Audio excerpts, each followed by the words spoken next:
partir de este momento, un espacio para crear conciencia. ¿Por qué lo hiciste?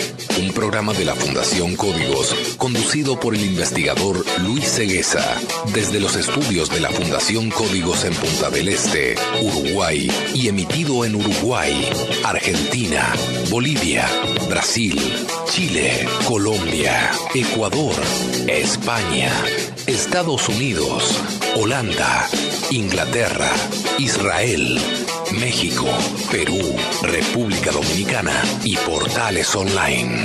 Así comienza ¿Por qué lo hiciste?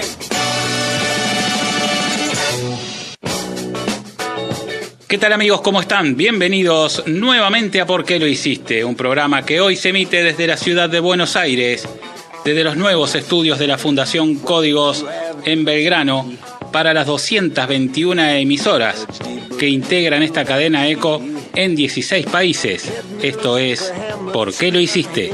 Estás escuchando ¿Por qué lo hiciste? Como siempre, con noticias muy importantes que tienen que ver con nuestro planeta, y para ello vamos a los titulares con Laura Rivero. Preocupación en la Marina de Estados Unidos por la proliferación de hipoxias en cazas F-18. Los casos de problemas de respiración que afectan a los tripulantes de los cazas F-18 con los que opera la Marina de Guerra de Estados Unidos se han multiplicado por 12 entre 2006 y 2014. La extinción del planeta ya es una realidad. El punto irreversible de temperatura ha sido superado. Este invierno, la mayor parte del hemisferio norte ha registrado temperaturas muy superiores a la media estacionaria. El fin de una era, la familia Rockefeller retira sus activos de las compañías de petróleo y carbón. No hay ninguna razón sensata para que las empresas sigan explorando nuevas fuentes de hidrocarburos. Y ahora vamos al desarrollo de la primera noticia de hoy. Adelante, Laura. Noticias. En ¿Por qué lo hiciste? Noticias. Preocupación en la Marina de Estados Unidos por la proliferación de hipoxias en cazas F-18. Los casos de problemas de respiración que afectan a los tripulantes de los cazas F-18 con los que opera la Marina de Guerra de Estados Unidos se han multiplicado por 12 entre 2006 y 2014. El fenómeno ha llevado a la institución a investigar las posibles causas de esta proliferación de hipoxias, falta de oxígeno en el organismo. La situación preocupa especialmente por el aplazamiento de la entrada en servicio de los aviones de combate F-35C, la versión del Joint Strike Fighter preparada para operar en portaaviones y con los que sustituirá a los Boeing F-18 en estos buques, informa Aviation Week and Space Technology, que ha recogido esta información.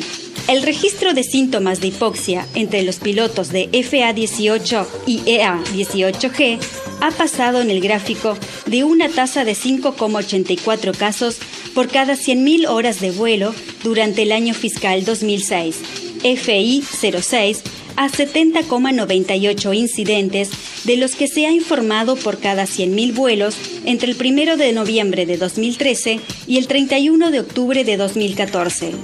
La situación supone una prioridad para la Armada y la Infantería de Marina, según explicó el pasado 4 de febrero el jefe del programa de aviones tácticos, el contraalmirante Michel Morán, durante una vista sobre operaciones navales de la Comisión de Servicios Armados.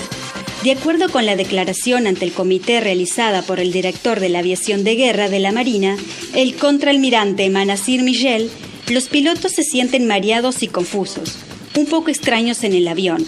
Durante estos episodios, si bien cuentan con aire de emergencia que pueden utilizar, añade. De acuerdo con Aviation Week, los investigadores han encontrado hasta el momento algunas causas posibles. Según explicaron a la comisión, 93 se debieron a algún tipo de contaminación. Otros 90 tienen detrás fallos de los componentes del sistema de control ambiental. 67 se deben a factores humanos. 41 problemas en el sistema de generación de oxígeno.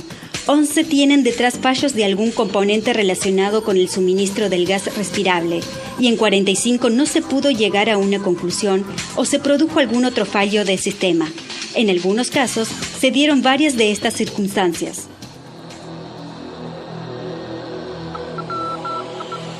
Amigas y amigos, desde el año 2008, la Fundación Códigos viene denunciando la caída de los niveles de oxígeno en el mundo. Si bien, desgraciadamente, no hay forma de probar esta situación debido a que en nuestro nivel, a donde nosotros vivimos y los animales viven, siempre se ha mantenido en un 21% aproximadamente, que es lo normal. Nosotros insistimos es que donde está faltando es en la estratosfera, donde está justamente la principal reserva de oxígeno, que es nuestra capa de ozono. Cuando comenzamos a explicar estos problemas antes de la primera conferencia en enero del año 2008, a los científicos americanos que nos recibieron gentilmente la primera vez en Miami y luego vinieron hacia Uruguay, estuvieron en Punta del Este varias veces, explicábamos esta situación y la respuesta de los colegas era que los niveles desde hace 70 años, en aquel momento, en el 2008, se han venido midiendo y siempre oscilaron en el 21% aproximadamente, que es lo normal. Le explicábamos en ese momento a los científicos que nosotros sospechábamos que los niveles a nuestro nivel estaban bien porque estaban siendo repuestos justamente los porcentajes de oxígeno faltantes por la capa de ozono, que funciona automáticamente por un sistema de depresiones y de temperatura. La cuestión es que estos científicos estudiaron el tema y no negaron la posibilidad de que estuviera sucediendo algo así. Evidentemente, si esto era así, en algún momento iban a surgir las pruebas, iban a surgir casos extraños, puntuales, que estarían indicando la falta de oxígeno. Hemos denunciado aquí en este programa y en nuestras conferencias muchísimas veces la falta de oxígeno en las aguas, en los ríos, en los mares, en los arroyos, en los lagos, en las lagunas, en las represas. Fíjense en que en el océano, en los océanos, hay más de 400 desiertos de oxígeno actualmente, desiertos enormes, con miles de hectáreas muertas totalmente por falta de oxígeno. Y si usted, señora, o usted, señor, quiere googlear en internet, va a encontrar que en muchos lugares, todas las semanas, aparecen problemas por el estilo de peces muertos por falta de oxígeno. Puede hacerlo, haga la prueba y va a ver que todas las semanas, por lo menos en un lugar del planeta o más, aparece esta situación. También hemos hablado en nuestras conferencias que ha habido casos de aviones que han caído cuando los pilotos entran en hipoxia por falta de oxígeno. Inclusive el famoso caso de Malasia, del avión de Malasia Airlines, sabemos bien que la deducción a la cual llegaron fue justamente la falta de oxígeno también. También hubo un caso de un piloto particular que inclusive fue seguido por los aviones caza porque había salido del territorio de Estados Unidos y entrado en el territorio cubano, o sea, iba en dirección al territorio cubano y bueno, se encontraron justamente que el piloto iba inconsciente en el avión y obviamente cuando se quedó sin combustible cayó en el mar. Y ahora aparece esta noticia, fíjense en qué detalle importante, ¿no? Aviones caza. ¿Por qué es importante? Yo creo que acá de esta noticia podemos rescatar tres cosas importantes. Primero, entender que los aviones de guerra, como este tipo de aviones, los F-18, no vuelan a la misma altura que vuelan los aviones internacionales de pasajeros, sino que vuelan bastante más alto. Por ejemplo, para que tengan una idea, un avión de pasajeros más o menos vuela entre 10 y 11.000 metros como máximo, y estos aviones caza vuelan por lo menos a 15.000 metros de altura. Esto significa que a esa altura, si hubiera un faltante de oxígeno, se notaría mucho más, obviamente, que a 10.000 metros. Eso es una de las razones por las cuales esta noticia llama la atención.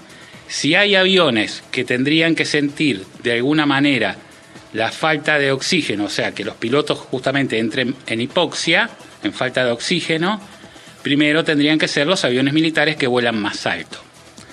Después, hay un par de cosas más llamativas en esta noticia. No estamos hablando de un avión que tiene fallas, o sea, de un modelo de avión que tiene fallas en ese tema del oxígeno. No estamos hablando de un avión que tiene fallas en la presurización de la cabina. Estamos hablando de un avión que en el año 2006 tenía una historia y en el año 2014 tiene otra historia, el mismo avión. Y no estamos hablando de un solo tipo de avión de guerra, estamos hablando de 3 tipos de aviones caza a los cuales les ha sucedido lo mismo. La noticia dice: los F-18 de la Marina de Guerra de los Estados Unidos multiplicaron por 12 los casos de hipoxia entre el año 2006 y el año 2014. También la noticia habla al final de que hay otros aviones como los F-22 que han tenido problemas similares.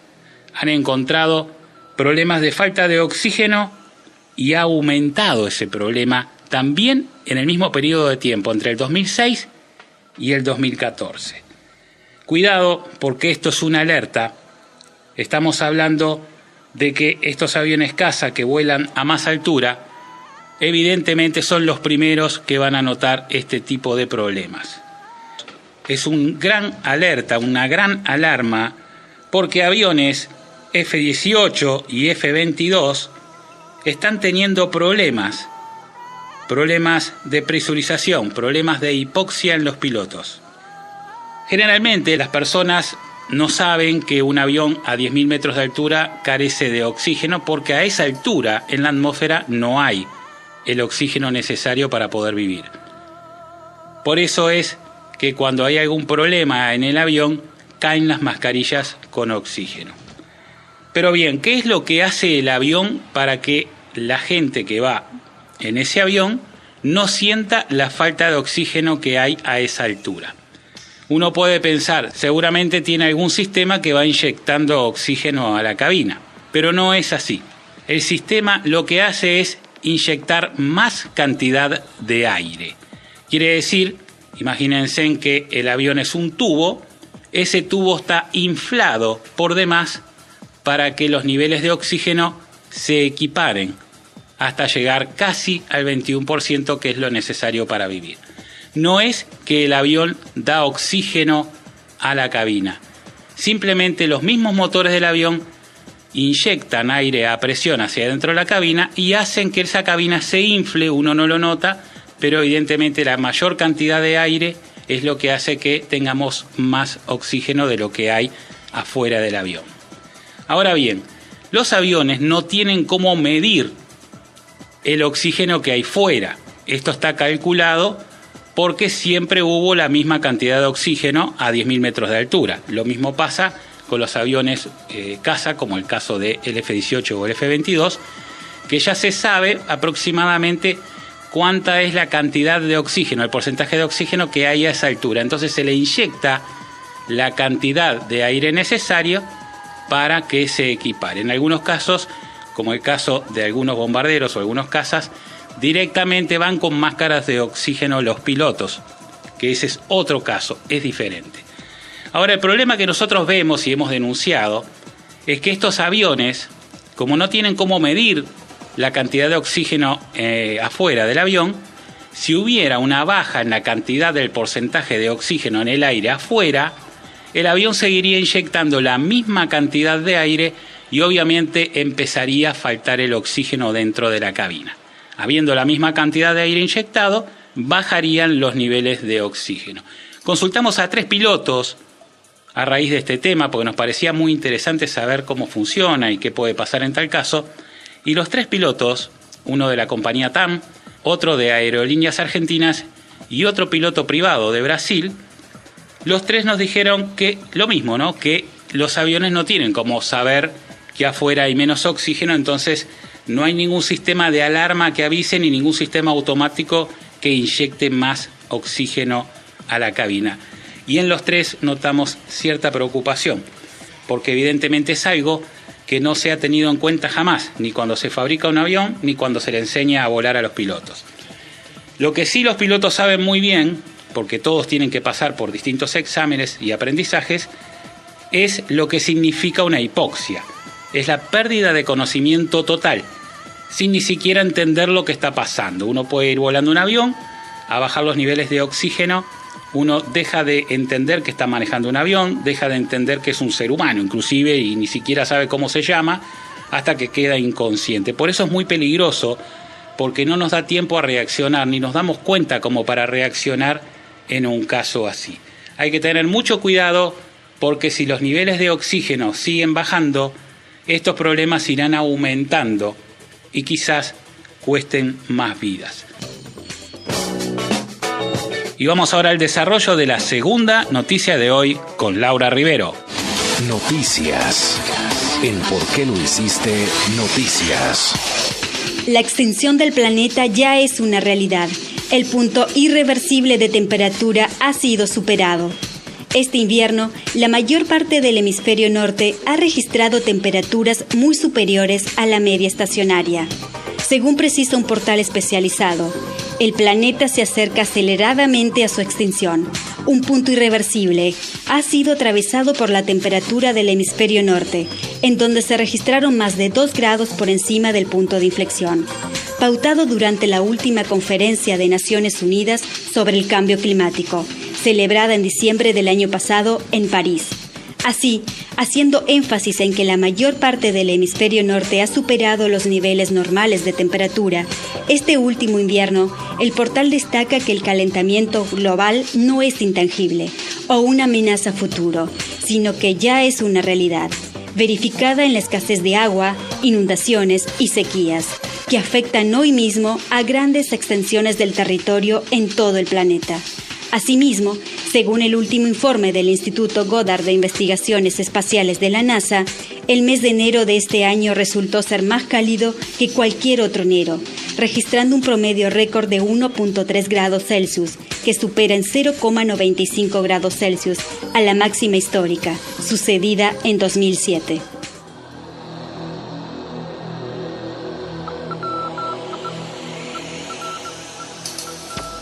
Señoras y señores, el titular lo dice todo. La extinción del planeta ya es una realidad. El punto irreversible de temperatura ha sido superado. Señoras y señores, esta noticia, que si bien todos ya sabemos que el calentamiento global es una realidad y que desgraciadamente sigue aumentando el calor en la Tierra, hoy esta noticia nos dice que hemos pasado el límite de lo irreversible. Estamos hablando de los 2 grados de calor. ¿Qué significa esto? Significa que las temperaturas de la Tierra han cambiado tanto que hoy la Tierra se siente enferma, como lo puede sentir cualquier ser humano cuando le aumenta la temperatura. Todos sabemos que para funcionar normalmente nuestro cuerpo, con 36 grados, máxima 37, funcionamos bien.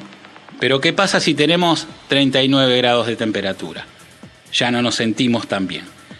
El planeta, como un gran ser vivo, está sintiendo los efectos de esta temperatura aumentada. Y lo estamos viendo en todo, como dice la noticia: sequías, inundaciones, cambios bruscos de temperatura, grandes calores, incendios, grandes fríos, todo debido a este fenómeno de cambio climático.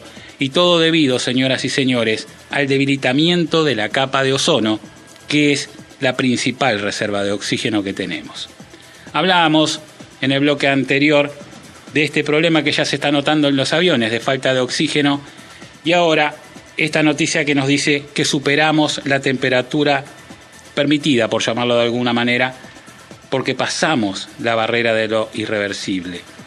Estamos hablando de que se debilitó tanto la capa de ozono y hemos enviado tantos gases nocivos a la atmósfera que el calor sigue aumentando muy pero muy rápidamente. Es más, lamentablemente, también los niveles del mar están aumentando debido al derretimiento de los polos, y esto también es una realidad y está aumentando en progresión geométrica.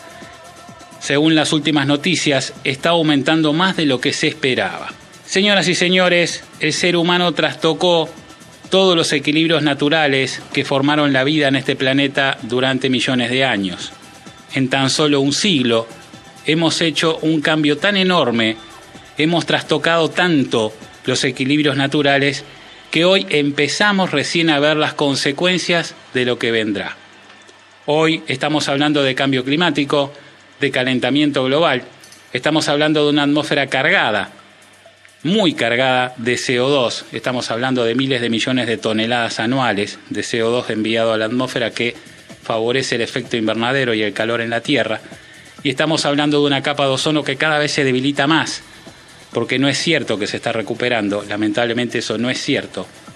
Y de esta manera los rayos solares siguen entrando con cada vez más fuerza, y esto provoca el calentamiento global, las grandes evaporaciones, las grandes lluvias, como estamos viendo, y también en los lugares donde no hay nada para evaporar, las grandes sequías y los incendios.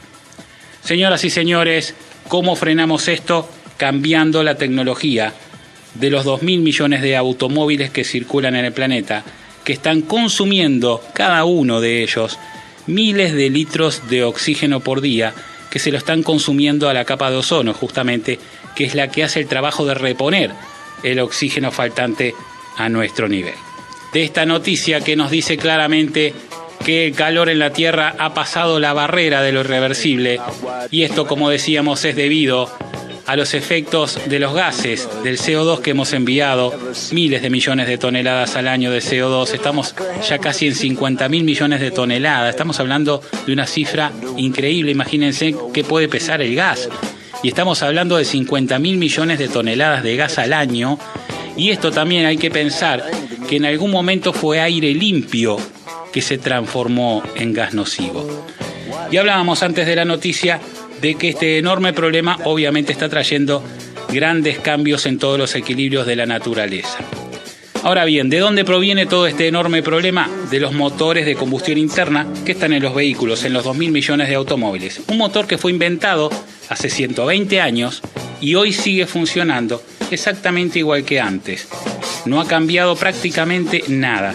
Simplemente han cambiado los periféricos, lo que es por fuera, el diseño, pero dentro siguen siendo los mismos pistones con las bielas y el cigüeñal. La misma tecnología obsoleta de hace 120 años atrás que necesita 5.000 veces más oxígeno puro que combustible para poder funcionar. Y ahora esta noticia que va a leer Laura Rivero nos dice algo que parece increíble. Adelante, Laura. El fin de una era. La familia Rockefeller retira sus activos de las compañías de petróleo y carbón. No hay ninguna razón sensata para que las empresas sigan explorando nuevas fuentes de hidrocarburos. El fondo de la familia Rockefeller anunció este miércoles que retirará sus inversiones en combustibles fósiles tan rápido como sea posible, agregando que se desinvertirá el capital que mantiene hasta ahora con la petrolera ExxonMobil Corp, argumentando que la compañía, asociada a la fortuna familiar, ha engañado al público sobre los riesgos del cambio climático. Aunque solo una pequeña porción de los activos del fondo está invertida en combustibles fósiles, el anuncio tiene un gran significado, ya que hace un siglo John Rockefeller hizo una fortuna a la cabeza del Standard Oil, precursor de ExxonMobil. La organización dijo que también se desprendería de sus inversiones en carbón y arenas petrolíferas de Canadá, informa Reuters. Teniendo en cuenta la amenaza que supone para la supervivencia de los ecosistemas humanos y naturales, no hay ninguna razón sensata para que las empresas sigan explorando nuevas fuentes de hidrocarburos, señala el fondo de la familia Rockefeller a través de una carta publicada en su página web. La organización resalta además que la conducta de Exxon sobre cuestiones climáticas es moralmente reprobable. En 2014, el Rockefeller Brothers Fund, otra fundación de la acaudalada familia que cuenta con $860 millones, anunció que se unía a otras 11 empresas que decidieron abandonar las inversiones en carbón y arenas bituminosas.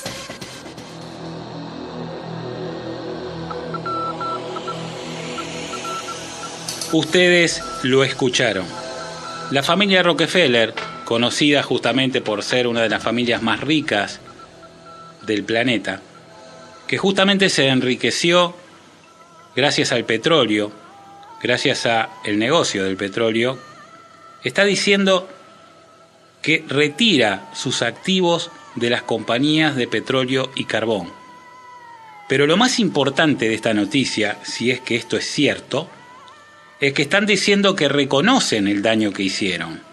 Pero lo más importante de esta noticia, además de que dice que no hay ninguna razón sensata para que las empresas sigan explorando nuevas fuentes de hidrocarburos, es que están admitiendo el daño que han hecho al medio ambiente, al punto que dicen que han engañado al público sobre los riesgos del cambio climático. Han engañado, dice la noticia.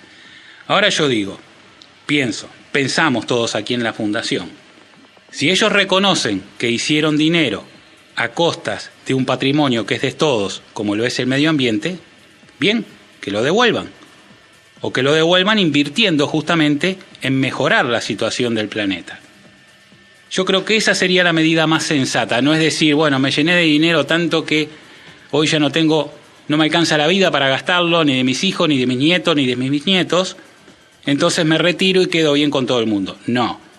Lo que hay que hacer, señoras y señores, si uno reconoce un daño, es enmendarlo de alguna manera. Y yo creo que la familia Rockefeller perfectamente, por lo menos con una parte del dinero que hizo a través del daño que se ha hecho al medio ambiente, ya que lo reconocen y realmente es muy noble y es muy loable, que lo inviertan en energías renovables, en cambiar los sistemas de vida, en fabricar autos eléctricos que se necesita porque la demanda existe y han retrasado un siglo la llegada del auto eléctrico al mundo por intereses del petróleo.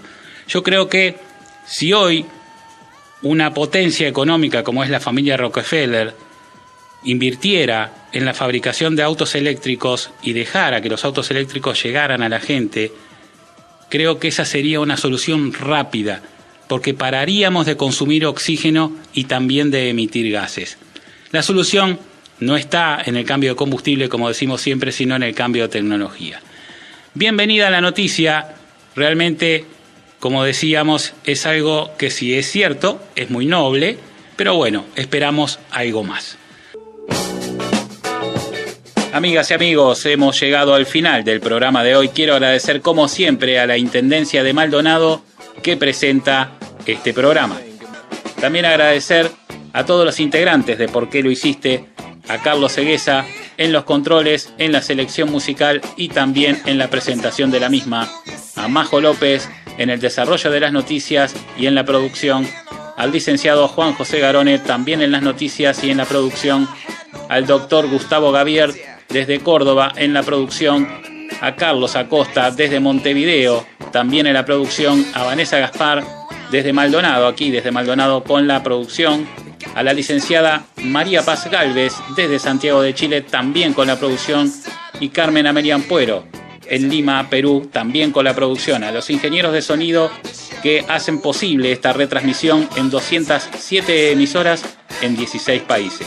También agradecer a los propietarios de las emisoras que nos permiten llegar a ustedes y por supuesto también agradecerte a vos que siempre estás allí. Chau, chau.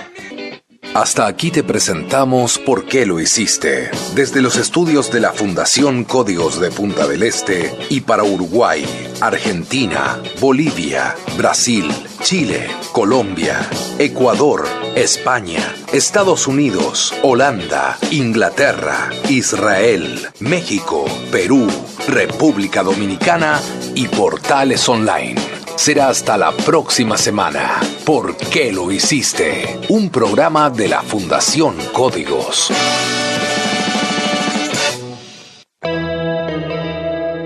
Auspició este programa Intendencia de Maldonado, Gobierno Departamental.